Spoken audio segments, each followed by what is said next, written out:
Lee, DOGE is the big talk of Washington, but what about UpDog? What's up, Doug? Welcome to the first edition of The Breakout. I'm Aaron Mehta, Editor-in-Chief of Breaking Defense. And I'm Managing Editor Lee Farron. So Lee, let's talk about DOGE, because with the Trump administration about to take office, it's kind of a big topic among defense circles. Yeah, it's not actually a department, even though that's in the acronym. Yeah, exactly. The Department of Government Efficiency is what it's called. It's really an advisory group run by Elon Musk and Vivek Ramaswamy, and the idea is they're going to find tons of money to take off, although Elon originally said $2 trillion. He's already walking that back now and saying $1 trillion is probably more likely. Right.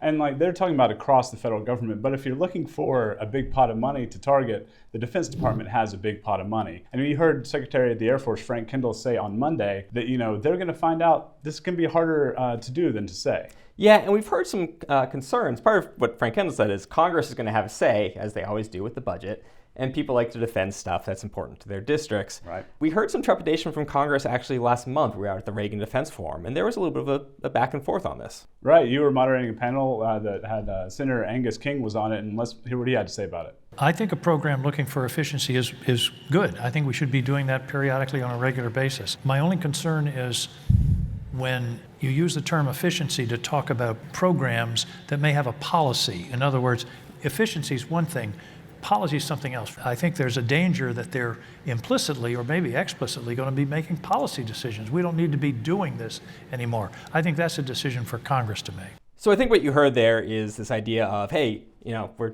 we want to work with you. We like saving money. Everyone likes saving money. Great stuff. Yeah. But there's a policy aspect to this, and we have to think through that and make sure that these guys aren't just saying, well, let's just cut something out that matters for national security. Yeah, and it was a bipartisan concern. Our own Valerie Encina spoke to Senator Deb Fischer, and she essentially said, in not so many words, this is our job. Yeah, and we always know that when it comes down to it, Congress is going to protect their job. Exactly. So Lee, this week marks the first big defense industry event of the calendar year, the Surface Navy Association. It's happening in, frankly, one of the less scenic parts of D.C., but we'll let that slide. Obviously, the Trump administration hasn't come to power yet. Right.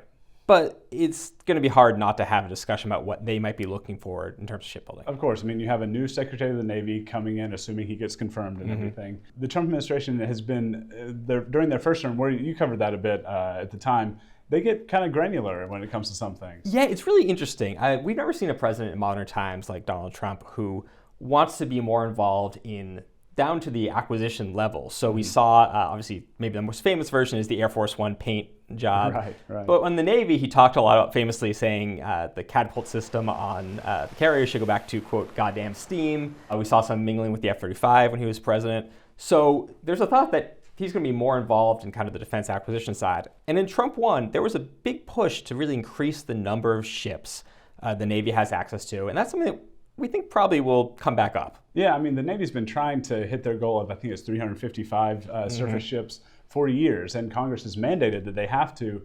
The problem always comes in the building of the ships, the paying for the ships, the actual getting it done, and that is something that I'm sure the Trump administration is going to push as hard as they can on. Yeah, we know Trump's Navy Secretary nominee, John Phelan, has already been on the Hill doing some kind of early meeting with senators, hoping for an easy confirmation on that front. In the meantime, we're going to see if there's any changes. We know his national security advisor, Representative Waltz, now going into the administration, was a proponent and actually co-sponsor on a bill to build more ships. So this is, again, something I think there's hints of this. So there's going to be an undercurrent at S&A the whole time. Like, Trump's not in power yet, the administration's not in power yet, but in the background of almost every conversation, I'm sure there's going to be what's going to happen in a few days and then over the next 4 years. And we'll have our naval reporter, Justin Katz, on the ground for every development. So please check out breakingdefense.com early and often. Yeah, and if you see Justin, make sure to say ahoy. He loves it. He really loves that. Stick around. After the break, we're going to explain just what the breakout is. At Leonardo DRS, our agility helps bring the ability to dominate in any scenario,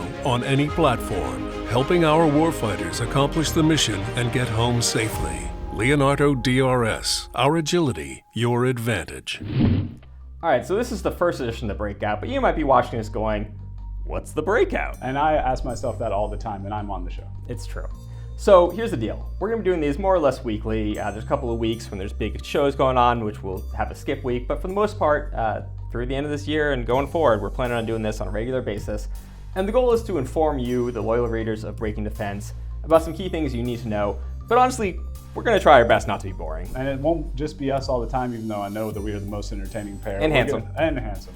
We're going to bring in our own reporters who are knee-deep in all this stuff all the time. We're going to bring in experts and analysts. We're going to let you know what you need to know from the smartest angle possible in a pretty short amount of time, honestly, just for the week ahead in defense. We respect your time. We respect the fact that you're coming to us for information.